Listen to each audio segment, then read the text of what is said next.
Progress is made in the latest round of negotiations to revive the Iran nuclear deal, but can it be saved? Hello, I'm Mike Walter, sitting in for Anna Naidu, and this is The Heat.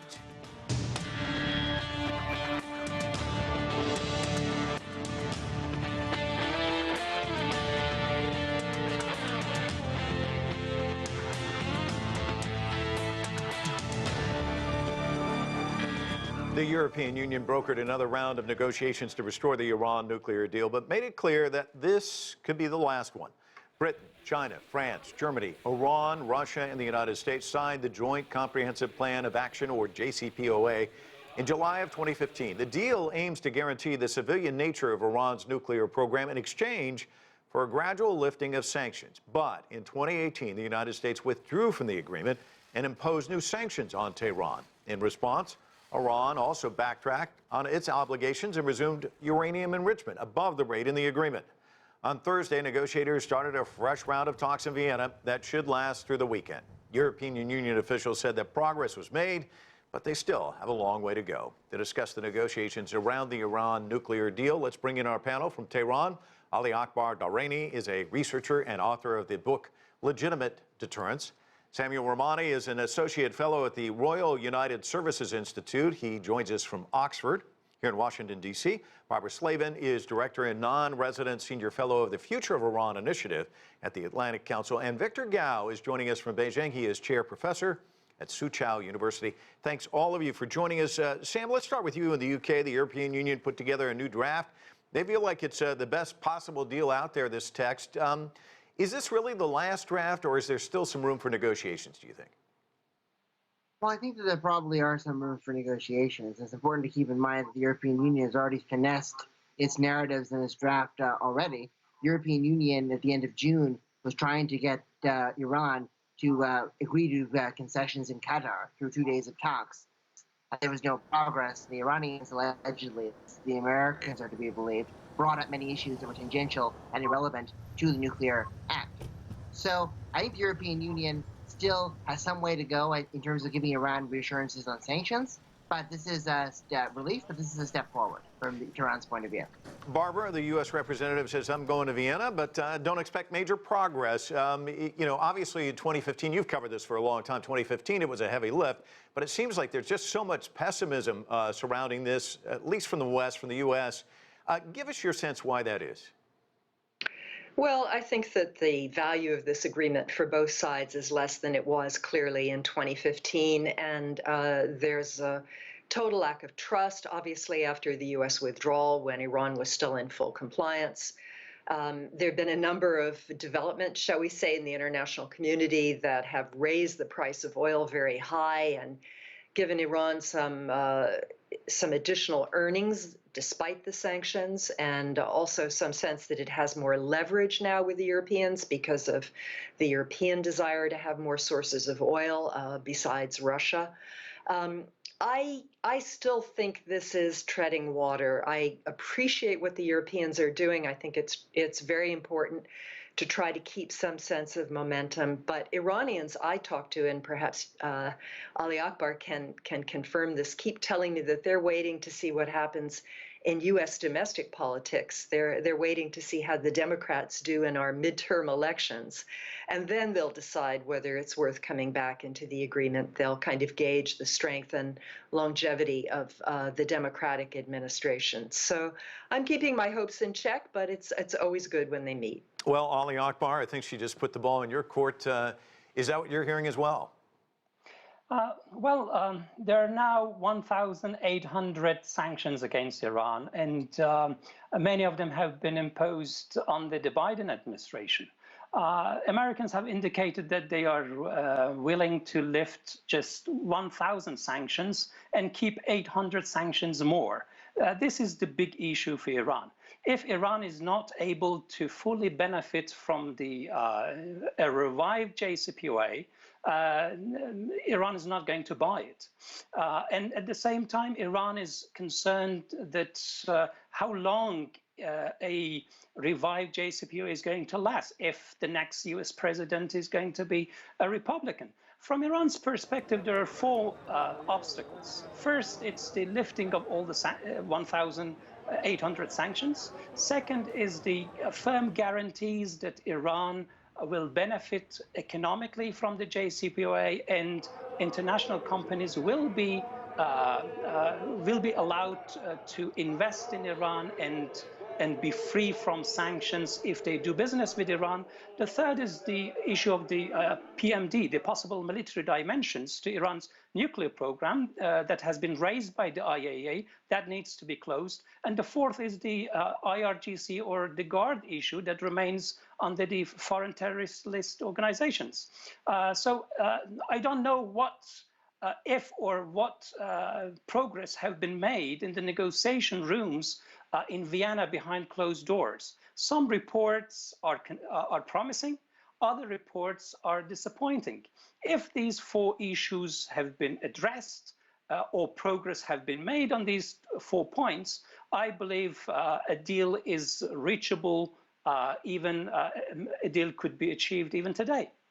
Ali Akbar, the chief negotiator from Iran, went to Twitter and put out this tweet, which I'm sure you've seen. I'll quote it, heading to Vienna to advance the negotiations. The onus is on those who breached the deal and have failed to distance themselves from the ominous legacy. The U.S. must seize the opportunity offered by the JCPOA partners' generosity. Ball is in their court to show maturity and act responsibly. What do we read into this tweet?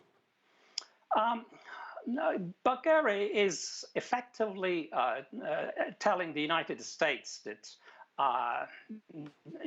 the whole purpose of the JCPOA was for Iran to restrict its nuclear program in return for the lifting of sanctions. That has not happened. Iran gave away part of its deterrence power in return for economic benefits, but sanctions still remain in place. From Iran's point of view, the sanctions have to be lifted, and there has to be guarantees that international companies will be allowed to do business with Iran. If international companies are not allowed to do business with Iran, or there is threat of sanctions from the US in case a Republican president is elected, then this is not going to work for Iran. Iran has suffered in big numbers as a result of US non-compliance, and then America's unilateral exit from the JCPOA. And a wise man does not allow himself to be stung twice from the same hole. So without firm guarantees, Iran will be able to live free of sanctions. Iran is not going to buy that, and I don't see any tangible progress in the talks. But if there are such guarantees provided, I think we are going to see the JCPOA revive. In short, Iran needs to be able to do normal trade with the outside world. This is a red line Iran cannot ignore. Victor, of course, China signed on to the JCPOA. They want to see this revived and surviving. In fact, China's Director General of the Department of Arms Control and Disarmament spoke at the UN about this. Let's have a listen. The U.S. should completely lift its relevant illegal sanctions on Iran and long-arm jurisdiction measures on third parties. On that basis, Iran should return to full compliance with its nuclear commitments. Sounds like a pretty measured response. Victor, give us Beijing's perspective on this. Thank you very much. I think China, from the very beginning, actively participated in the negotiations among all the relevant parties, which led eventually to the signing of the Iran nuclear deal. And I think China fully supported the signed deal and was ready to see that deal to be implemented in all faith.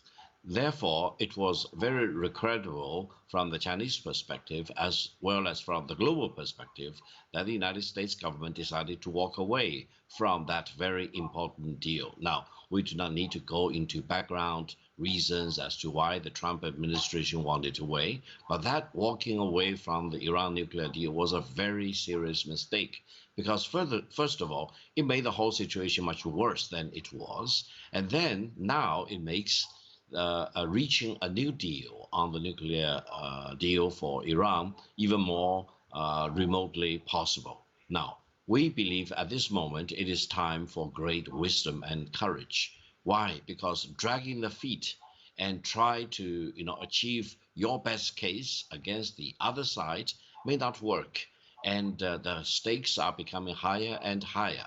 So I think all the parties involved, including especially the United States, need to demonstrate their statesmanship, leadership, and wisdom and courage to seize the moment, because the window of time is very narrow right now. If we let this opportunity pass without signing a new deal, then maybe the situation may be much worse, not only than before the first nuclear deal for Iran, but also the eventual consequences may be much worse than the situation today, because we are talking about very serious consequences if a deal is not realized. And I personally fully support Iran's position that if they are bitten once, they do not want to be bitten another time. And sanctions against Iran have proven to be ineffective. And right now, there are many Western countries, including countries from Germany, from France, you name it, and including from many companies from China, which are very dedicated and willing to engage in business deals with Iran on many fronts, if, for example, the green light is given. Sam, the head of the International Atomic Energy Agency, also weighed in on the Iran nuclear program. Let's listen. The Iran of 2022 is the nuclear program is very different from the one in 2015. The program is moving ahead very, very fast, and not only ahead but sideways as well, because it's growing in ambition and in capacity. That doesn't mean we cannot verify it, but quite clearly we need the degree of access commensurate with the characteristics of that program.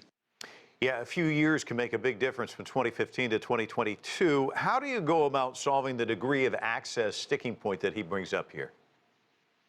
Well, I mean, that's certainly a big problem. I mean, it's not the first time he's brought that up. The IAEA warned last week, too, that there's now limited visibility in the Iranian nuclear program. And in his words, the Iranian nuclear program is galloping ahead.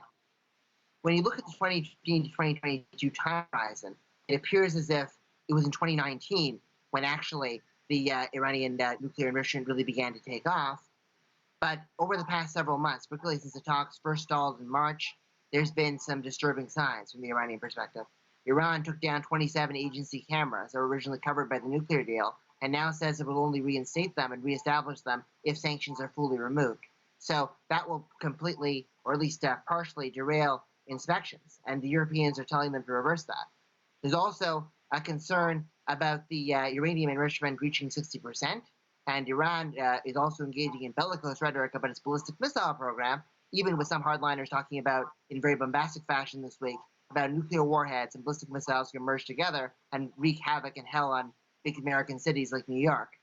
And finally, when the IAEA pressures Iran, the Iranians don't seem to be responding very favorably. They think that Grossi, by talking about how Iran is evading inspections, is making a political comment. It's going for the agency's technical mandate, and that leads to the assumption that the IAEA is kind of in the camp of the West trying to pressure Iran.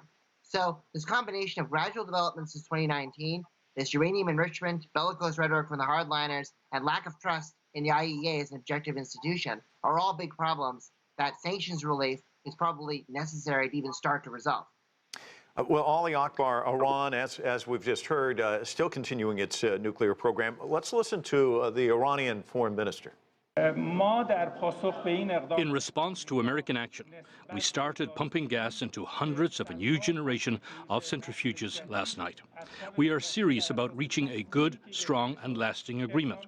But if the American side wants to continue this path, we will never be without a plan. Is this just saber rattling? What do you read into it? There is a new political discourse in Iran's political jargon. And that is, Iranian officials are now highlighting Iran's capability to build nuclear weapons. And Iran is making it clear, both to the agency and the United States, that Iran has the technological capability to build a nuclear weapon, but it has no plan to do so. This builds up Iran's strategy of creating deterrence without building a bomb. This means that Iran wants to convey a very clear message to the United States that whether to build a nuclear weapon or not is a political decision that is going to be made in Tehran, not in Washington or not in Vienna. So if you want the cameras back into operation, if you want Iran's nuclear program to be contained again and Iran's breakout capacity to be prolonged from 3 months to 1 year, you have to pay the price. Iran's accumulation of enriched uranium and its 60% uranium enrichment and its operation of advanced centrifuges are very precious assets in international relations. They are equal to gold. What Americans have offered so far is equal to chocolate. So Iran is saying that, hey, you have to pay the equal price. If the JCPOA was a deal to contain Iran strategically. So do you want Iran to return to full compliance again? Okay, we are ready for that. This is not a tactic. This is a strategy, and we are ready to get it revived, provided that you pay the price. Barbara, of course, Biden just in the Middle East not too long ago, he did an interview with an Israeli network. I thought we'd just play a little clip of that, and I want to get your reaction on the other side. So let's listen. In the past said you'll do anything, and you say it again, that you'll ensure Iran would not acquire nuclear weapons. Does that also mean, sir, that you would use force against Iran? Is that what that means? That was the last resort, yes. So we're seeing, we're talking about this kind of bellicose attitude on the Iranian side, and we hear, Biden saying this. It just seems like this brinkmanship, it's kind of dangerous dialogue. Is there really a threat that the U.S. might be involved militarily down the road with Iran? Well, that's what the president said. I think, frankly, I agree with you. It's very unfortunate rhetoric. I don't think we should be making threats like that.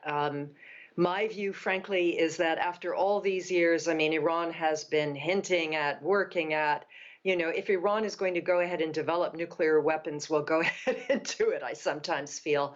I don't think the United States is going to pay a high price, as was put by your other guests, to get back into the 2015 agreement. It's pretty clear at this point that the U.S. has gone as far as it's going to go, and there have been some tweaks to the agreement that was reached back in March through the European intermediaries. But the U.S. will lift the sanctions that are nuclear related. It will not lift sanctions that are not nuclear related. It will not negotiate over issues that were not covered by the JCPOA. And if that isn't good enough for Iran, then Iran is going to make its decisions and the U.S. will respond accordingly.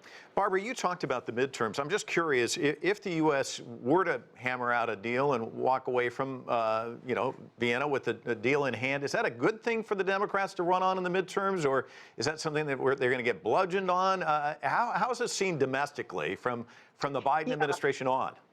Well, it's not a big issue in the United States. We have many more issues that candidates are running on, and hardly anyone mentions the JCPOA. But there's actually been some new polling that shows that a large majority of Americans would support the deal. So as long as it's not perceived as the U.S. caving to some excessive Iranian demands, it would be very good for Biden. And let me point out to our Iranian friends that Biden is on a bit of a roll right now. He's got major domestic legislation that's going through. The U.S. found Ayman al-Zawahiri and killed him, one of the masterminds of 9/11. And so Biden, who had been sort of written off by some, appears much stronger. I still think this agreement is very much in everyone's national interest, and that includes Iran, because it will get access to frozen assets. It will be able to sell a great deal more oil. There are no guarantees that foreign companies will do business with Iran. It's up to Iran to make itself a welcoming place for foreign business, frankly.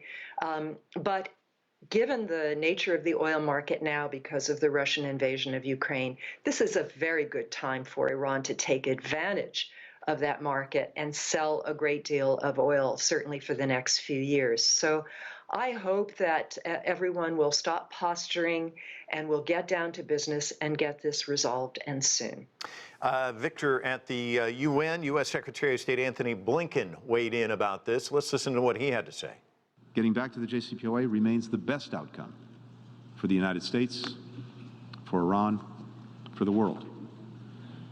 In January, President Biden and the leaders of the other NPT nuclear weapon states, China, France, Russia, the United Kingdom, all affirmed the principle that, and I quote, "A nuclear war cannot be won and must never be fought." He calls it the best outcome, and yet it seems like there still is distance. What do you make of his comments? Thank you. I think Secretary of State Blinken actually made a point. However, allow me to emphasize one point.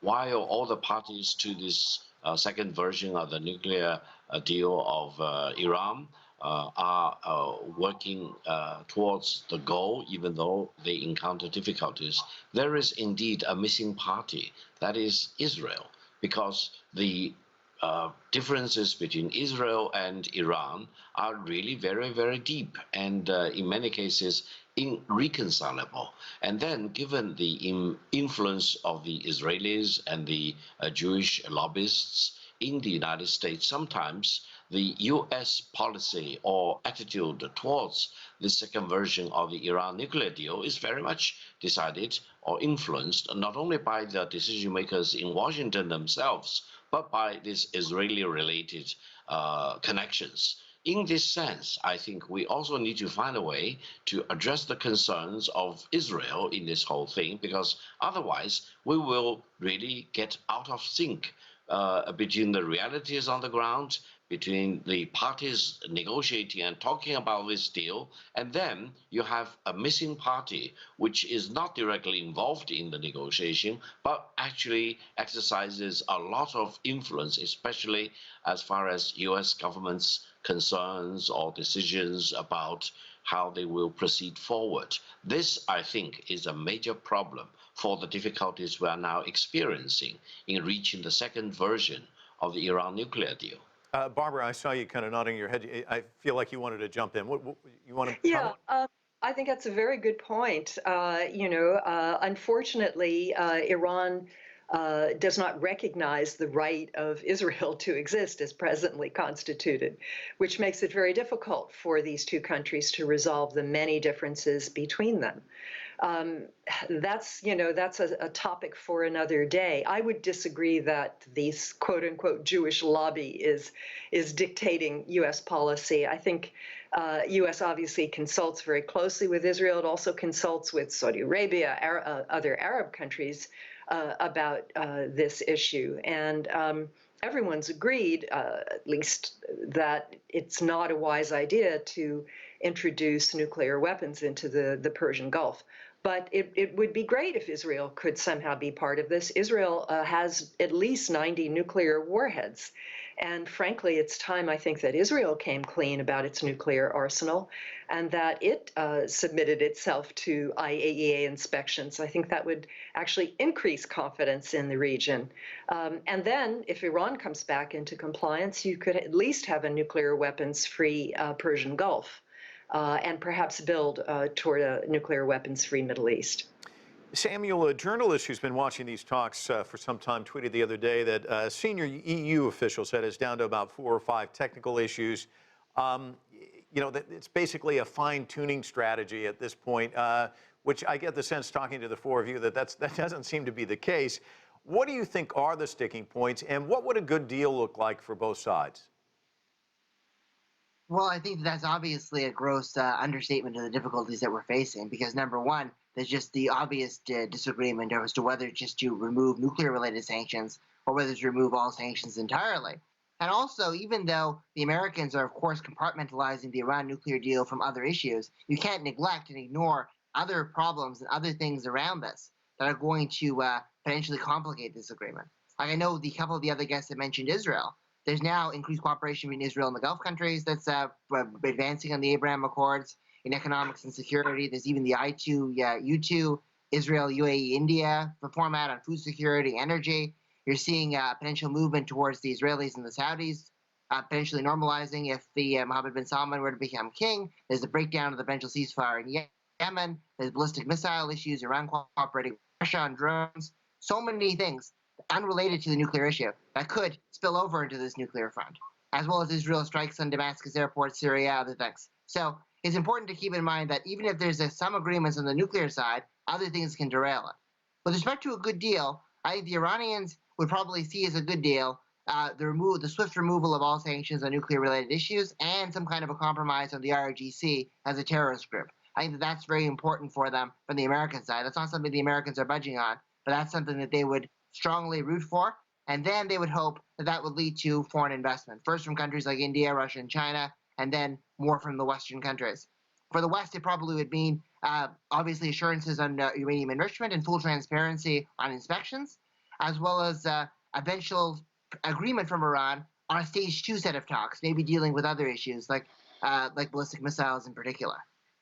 Ali Akbar, I want to get your thoughts on what Sam just said. I mean, all these outside factors that a lot of people aren't even looking at, and of course, Victor and Barbara discussing Israel as kind of a wild card as well. I want to get your thoughts on all of that. Israel is another issue. Of course, Israel has been a bitter enemy of the JCPOA, and it has been pushing the United States to pull out of the agreement. It played a role in that. But now it's not part of the discussions. The JCPOA was a deal that was delivering. It was the United States that pulled out unilaterally. And the Biden administration promised to return to this deal. But despite this his promises, he has continued the maximum pressure campaign against Iran, the same Trump policy that has been continuing up to now.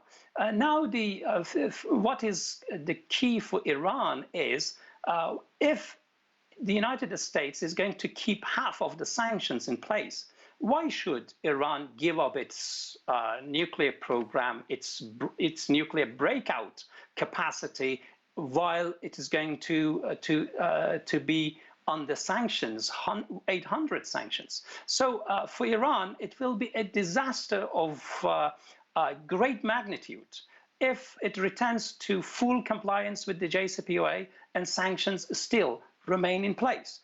Now, the only hope for a deal is the very fact that there is no better alternative.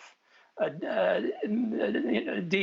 the United States, the best solution is a revived JCPOA. I do agree with Barbara that this serves the national interests of all parties to the deal. The United States, feels that the best solution would be for a revived JCPOA, but the Biden administration wants to lift sanctions that will not make it very vulnerable to sharp attacks from Republicans, because this nuclear deal is a hostage of domestic politics, both in Iran and the United States, but especially for the United States. Well, we're going to have to leave it there. A great discussion. I want to thank all our panelists. Really wonderful insights from all four of you. Really appreciate it.